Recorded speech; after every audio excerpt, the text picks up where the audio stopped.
ओम शांति। आज 30 अगस्त 2023 के साकार मधुर महावाक्य हैं। मीठे बच्चे, पवित्र रहने की कसम लेना ही सच्चा रक्षाबंधन है। बाप कल्प में एक ही बार यह राखी तुम बच्चों को बांधते हैं। क्या कहा प्यारे बाबा ने कि पवित्र रहने की कसम लेना ही सच्चा रक्षाबंधन है। बाप कल्प में एक ही बार यह राखी तुम बच्चों को बांधते हैं। प्रश्न है आज की मुरली का कि पवित्रता की प्रतिज्ञा करने वालों को भी योग में रहने का इशारा क्यों मिलता है। क्या प्रश्न है आज का कि पवित्रता की प्रतिज्ञा करने वालों को भी योग में रहने का इशारा क्यों मिलता है। उत्तर है इसका क्योंकि योग की शक्ति से ही वायुमंडल को शांत बना सकते हो। सारी दुनिया को शांति का वर्षा देने का उपाय ही योग है।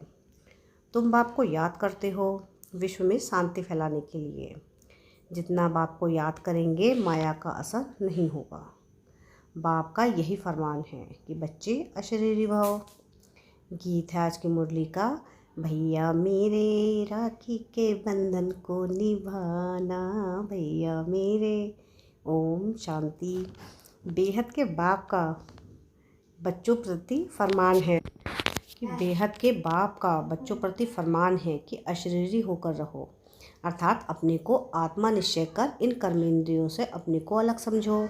यह शरीर डिपेंड करता ही है आत्मा के ऊपर। आत्मा अलग हो जाती है तो शरीर कोई काम की चीज़ नहीं रहता, जिसको फिर जलाया जाता है। जब आत्मा निकल जाती है तो जैसे मुर्दा किचड़ा हो जाता है, किचड़ा होता है तो कहते हैं कि इस किचड़े को जला दो। आत्मा बिगर यह शरीर काम का नहीं है, तो अहम आत्मा इमॉर्टल है। यह शरीर जो पाठ बजाने के लिए मिलता है यह विनाशी है। आत्मा निकल जाती है तो यह शरीर कोई काम का नहीं रहता, बदबू हो जाती है। शरीर के बिगड़ आत्मा साइलेंस रहती है। बाप समझाते हैं कि तुम्हारी आत्मा का स्वधर्म है साइलेंस। तुम जानते हो कि हम आत्मा वास्तव में परम धाम की रहने वाली हैं। परमपिता परमात्मा भी वहाँ रहते हैं। जब कोई दुख होता है तो बाप को याद करते हैं, मुझे इस दुख से छुड़ाओ। आत्मा ही सुख दुख में आती है। बहुत सन्यासी आदि हैं जो कहते हैं कि आत्मा निर्लेप है, परंतु नहीं, आत्मा में ही खाद पड़ती है। सच्चे सोने में सिल्वर पड़ती है तो सोना 24 कैरेट से 22 कैरेट बन जाता है। सच्चे सोने में खाद डाल देते हैं तो जेवर मुलम्मे का हो जाता है। आत्मा ही मुख्य है। आत्माओं का बाप है परमपिता परमात्मा। वहीं आकर इस समय बच्चों को कहते हैं कि अब शरीर का भान छोड़ दो। मैं आत्मा हूँ, बाप के पास जाता हूँ। हम हैं पांडव। पांडवों का प्लान यह है, पहले यादव यूरोपवासी फिर कौरव, और यह है पांडव। बरोबर महाभारी लड़ाई लगी है और फिर जय जयकार हो गया। यह राजयोग है ही नई दुनिया स्वर्ग के लिए। पांडवों की जय जयकार हुई और जब सब खल्लास हो गए। जय जयकार होती ही है सतयुग में। राखी का त्यौहार भारतवासी मनाते हैं, राखी बांधते हैं। अभी यह बच्चे जानते हैं कि राखी एक ही बार बांधते हैं। जो फिर हम 21 जन्म पवित्र रहे तो जरूर कलयुग अंत में राखी बांधने वाला चाहिए। राखी कौन आकर बांधते हैं, कौन प्रतिज्ञा कराते हैं? स्वयं बाप और जो उनके वंशावली ब्राह्मण हैं। सच्चे सच्चे ब्राह्मण तुम हो। ब्राह्मण ही राखी बांधते हैं। भाई बहन भाई को बांधे, यह भी झूठी बनावट है। बुजुर्ग लोग जानते हैं कि आगे ब्राह्मण ही आकर धागे की राखी बांधते थे। वह कोई ऐसे नहीं कहते थे कि तुमको पवित्र रहना है। पवित्रता को वह जानते ही नहीं। तो यह राखी उत्सव जरूर संगम पर हुआ है। कितना वर्ष हुआ? 5000 वर्ष। संगम पर बाप ने राखी बांधी, फिर हम सतयुग त्रेता अंत तक पवित्र रहे। फिर भक्ति मार्ग में से यह राखी त्यौहार शुरू हो गया। कहते हैं यह उत्सव परंपरा से मनाते आए हैं, परंतु ऐसे तो है नहीं कि 5000 वर्ष से हम एक ही बार राखी बांधते हैं। जब द्वापर से पतित बनते हैं तो वर्ष वर्ष राखी बांधते हैं, क्योंकि अपवित्र बनते हैं। जैसे वर्ष वर्ष रावण को भी जलाते हैं, वैसे वर्ष वर्ष राखी भी बांधते हैं। वास्तव में इनका अर्थ तुम समझते हो। बाप आकर कहते हैं कि बच्चे प्रतिज्ञा करो। राखी बांधने से कुछ नहीं होता है, यह तो कसम उठाया जाता है कि बाबा हम अभी पवित्र रहेंगे। तो ड्रामा में इन उत्सवों की नूंद है। सतयुग त्रेता में राखी बांधने की दरकार नहीं रहती, वह है ही वॉइसलेस वर्ड। इस समय अपनी है चढ़ती कला, फिर तो उतरना होता है। हम फिर सतो प्रधान देवता बनेंगे। ब्राह्मण कहते हैं हम अभी ईश्वर की संतान हैं, फिर सो देवता बनते हैं। बनाने वाला है परमपिता परमात्मा। मनुष्य से देवता निराकार परमपिता परमात्मा बनाते हैं, मनुष्य नहीं बना सकते। उन्होंने मनुष्य का नाम डाल दिया है। श्री कृष्ण को भी द्वापर में ले गए हैं। तुम पति से पावन कलयुग अंत में बनते हो, फिर सतयुग आना है। अगर द्वापर में आए तो फिर कलयुग का नाम गुम हो जाना है चाहिए। यह रॉन्ग बात है। जब रॉन्ग हो तब तो बाप आकर राइट बनाए ना। अभी सब झूठे हैं, झूठी माया झूठी काया। बाप आकर बच्चों को सच्चा बनाते हैं। सतयुग त्रेता में कभी झूठ बोलते ही नहीं बाप। यहाँ तो पाप करते झूठ बोलते रहते हैं। पाप आत्माओं को पुण्य आत्मा तो बाप ही बनाएंगे। जैसे दीपमाला पर सारे वर्ष का हिसाब किताब चुकतू करते हैं ना, तुम्हारा फिर आधा कल्प का जो पापों का खाता है वह भस्म होता है, और पुण्य का खाता तुम जमा करते जाते हो। यहाँ ही जमा करेंगे तब 21 जन्म के लिए फल मिलेगा। बाप को याद करने से ही विकर्म विनाश होंगे। नया कोई पाप नहीं करना चाहिए, पुराना खाता खल्लास करना है। बाप को बतलाते हैं कि बाबा हमसे यह पाप हुआ, अच्छा आधा माफ़ है। इस जीवन में भी छोटेपन में पाप किया है तो वह बतलाने से आधा दंड कट जाएगा, बाकी आधे के लिए फिर भी मेहनत करनी पड़ेगी। इस जन्म की जीवन कहानी से आगे का भी पता पड़ जाता है, क्योंकि संस्कार ले आते हैं ना, फिर उनकी अवस्था का पता पड़ जाता है। यह तो समझते हैं कि दिन प्रतिदिन नीचे ही गिरते आए हैं। दुनिया तमोप्रधान बनती जाती, पाप बढ़ते जाते हैं। फिर पतित पावन बाप आकर राखी बांधते हैं, अर्थात प्रतिज्ञा कराते हैं, तो तुम पवित्र बन जाते हो।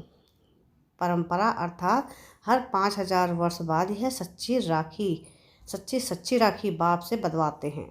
फिर उसकी रस्म रिवाज आधा कल्प चलती है। उसका महत्व बहुत है। पहले महत्व है जो राखी बांधते हैं, उनका उत्सव है मुख्य। ऊंच उत्सव है शिव जयंती, जिसका कोई को पता नहीं है कि कब आए, क्या आकर किया। इब्राहिम, बुद्ध, क्राइस्ट आदि कब आए यह तो सब जानते हैं ना। उनसे आगे सतयुग त्रेता में क्या था वह हिस्ट्री ज्योग्राफी कोई जानते नहीं।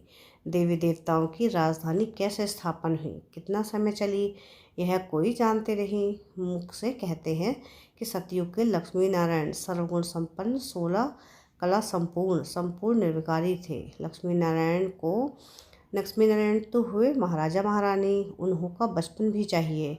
बच्चों को किसका पता नहीं है। राधे कृष्ण को फिर उल्टा द्वापर में ले जाते हैं। यह मनुष्यों की अपनी कल्पना है। सतयुग की आयु भी लाखों वर्ष लिख दी है, इतनी तो होनी नहीं चाहिए। खुद भी कहते हैं कि 3000 वर्ष बिफोर क्राइस्ट बरोबर देवी देवता का राज्य था, तो फिर सतयुग को इतने वर्ष क्यों दे देते हैं। सहज बात है ना, परंतु माया पत्थर बुद्धि बना देती है, जो बिल्कुल ही भूल जाते हैं कि हम देवी देवता थे। नंबर 1 ही जब नारायण बनता है तो उनको यह ज्ञान नहीं होता, ज्ञान प्राय लोप हो जाता है। बाप कहते हैं अभी तुमको ज्ञान देता हूँ मनुष्य से देवता बनाने का। देवता बन गए फिर क्या सिखलाएंगे, दरकार ही नहीं। तो राखी का उत्सव भी तुम जानते हो। यह सब उत्सव वर्ष होते हैं। कुंभ का मेला, सागर नदी का मेला भी बड़ा भारी लगता है। सागर और ब्रह्मपुत्र नदी का मेला मशहूर है। सागर तो बाप है, उनसे पहले यह ब्रह्मपुत्र निकली, फिर वृद्धि होती जाती है। सागर और ब्रह्मपुत्र का मेला देखने में आता है। वहाँ फिर है नदियों का मेला, उसमें भी साफ पानी और मैला पानी दिखाई पड़ता है। वहाँ भी हर वर्ष मेला लगता है। वर्ष जाकर पति से पावन बनने के लिए स्नान करते हैं। अभी तुम संगम युग पर हो, बरोबर इस समय तुम ज्ञान सागर से आकर मिले हो। यह है संगम का सुहाना समय, जबकि आत्माओं का परमपिता परमात्मा से मिलन होता है। तुम बच्चे जानते हो कि जो भी पर्व मनाते हैं वह सब अभी के हैं। आज है रक्षाबंधन, बाबा थोड़ी राखी भी ले आए हैं। अब बाबा पूछते हैं किसको शिव बाबा से राखी बंधवानी है। वह हाथ उठाए। पहले 2-4 ने हाथ उठाया, फिर बाबा ने कहा, शिव बाबा से जिनको राखी बंधवानी हो वह हाथ उठावे। तो मेजोरिटी ने हाथ उठाया। बाप दादा बोले, क्या तुम सब पावन नहीं बने हो जो राखी बंधवाते हो? फिर मम्मा से बाप दादा ने पूछा तो मम्मा बोली, राखी तो बांधी हुई है। देखो, बाबा ने बच्चों की परीक्षा ली तो सब फेल हो गए। मम्मा ने ठीक कहा, तुम तो पवित्र हो ही, तुम तो पवित्र हो ही, बाकी ज्ञान की धारणा पर मदार है। खजाना तो मिलता ही रहेगा, जब तक जीते हो तब तक खजाना इकट्ठा करते रहो। पवित्र तो तुम हो, परंतु याद में रहने से तुम वायुमंडल को शांत बनाते हो, सारी दुनिया को शांति का वर्षा दे रहे हो। पवित्रता की ही प्रतिज्ञा की जाती है, बाप को याद करते हो शांति फैलाने लिए। यह भी तुम जानते हो कि जितना बाप को याद करेंगे माया का असर नहीं होगा। माया के तूफान भी आते हैं ना। बाप तुम बच्चों को पढ़ा कर त्रिकालदर्शी बना रहे हैं। ड्रामा के आदि मध्य अंत को तुम जानते हो। तुम्हारा यह भूलना भी ड्रामा में है, इसलिए फिर से मुझाना पड़ता है। तुम बच्चों को राजयोग सिखाने शिव जयंती बनाते हैं, परंतु अर्थ नहीं समझते। बाबा ने राखी लाई थी क्योंकि एक बच्चा नया आया था। यह पान का बीड़ा उठाना होता है। बाबा, हम राखी बंधवाते हैं, हम पवित्र बन क्यों नहीं बेहद के बाप से वर्षा लेंगे?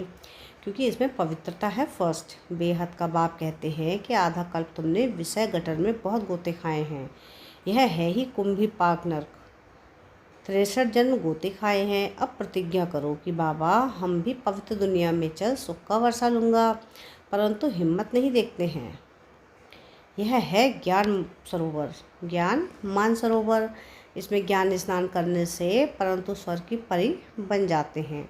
भारतवासी लक्ष्मी नारायण आदि के मंदिर बनाते हैं, परंतु उनको पता थोड़ी ही है कि कब आए थे, तो यह हुई अंधश्रद्धा। तुम बच्चों को अब बाप ने आप समान मास्टर ज्ञान सागर बनाया है।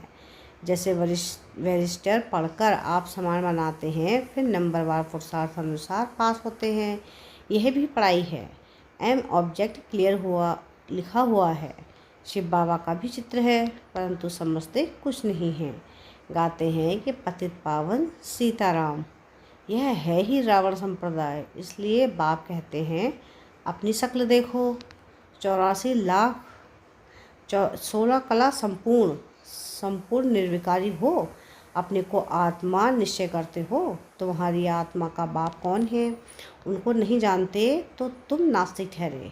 फिर नास्तिक लक्ष्मी को कैसे वरेंगे? तुम जानते हो कि बरोबर हम बंदर संप्रदाय थे, अब हम श्री नारायण को वरने लायक बनते हैं। बाप कहते हैं, मैं तुमको माया रावण के राज्य से लिबरेट करने आया हूँ। फिर रावण का बुत कभी जलाएंगे ही नहीं। यह समझने की बातें हैं। जितना पुरुषार्थ करेंगे उतना अच्छा वर्षा पाएंगे। बाबा बता सकते हैं कि तुम इस समय के पुरुषार्थ अनुसार क्या बनेंगे। आजकल मनुष्य की मौत हो बड़ी चीप यानी सस्ती है। वहाँ तो समय पर आयु पूरी हुई झट मालूम पड़ेगा।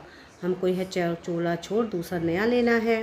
नई नई आत्माएं आती हैं तो पहले पहले उन्हों की महिमा होती है, फिर कम होती जाती है। सतो रजो तमो से हर एक को पास करना पड़ता है। बाबा आकर सतो प्रधान बनाते हैं। यह भी वंडर है। इतनी करोड़ आत्माओं को अपना अविनाशी पाठ मिला हुआ है जो कभी विनाश नहीं हो सकता। आत्मा इतनी छोटी सी बिंदी है, उनमें सारा अविनाशी पाठ भरा हुआ है। इसको कुदरत कहा जाता है। नया कोई इन बातों को समझ ना सके, बड़ी गुह्य बातें हैं। शिव का रूप तो यही दिखाते हैं ना। अगर हम इनका रूप बदला दें तो कहें कि इनकी तो दुनिया से न्यारी बातें हैं। नई दुनिया के लिए नई बातें अभी तुम सुनते हो, फिर कल्प बाद भी तुम ही आकर सुनेंगे। तो पतित पावन बाप ने प्रतिज्ञा कराई थी। जिन्होंने यह प्रतिज्ञा की वह स्वर्ग के मालिक बने, इसलिए यह त्यौहार मनाया जाता है। सच्चे सच्चे ब्राह्मण तुम हो। सरस्वती ब्राह्मणी ऊंची गाई जाती है। अच्छा, मीठे मीठे से खिलते बच्चों प्रति माता पिता बाप दादा का याद प्यार और गुड मॉर्निंग। रूहानी बाप की रूहानी बच्चों को नमस्ते। हम रूहानी बच्चों की रूहानी बाप दादा को याद प्यार गुड मॉर्निंग और नमस्ते। शुक्रिया प्यारे बाबा, शुक्रिया। धारणा के लिए मुख्य सार है। सार की पहली पॉइंट है कि पुराने विकर्मों का खाता खल्लास कर पुण्य का खाता जमा करना है। याद में रहे शांति का वायुमंडल बनाना है। सेकंड पॉइंट है कि पवित्रता की प्रतिज्ञा कर, पवित्र रहने की सच्ची राखी हर एक को बांधनी है। वरदान है आज की मुरली का कि सदा दिल खुश मिठाई खाने और खिलाने वाले सच्चे सेवाधारी खुश मिजाज भव।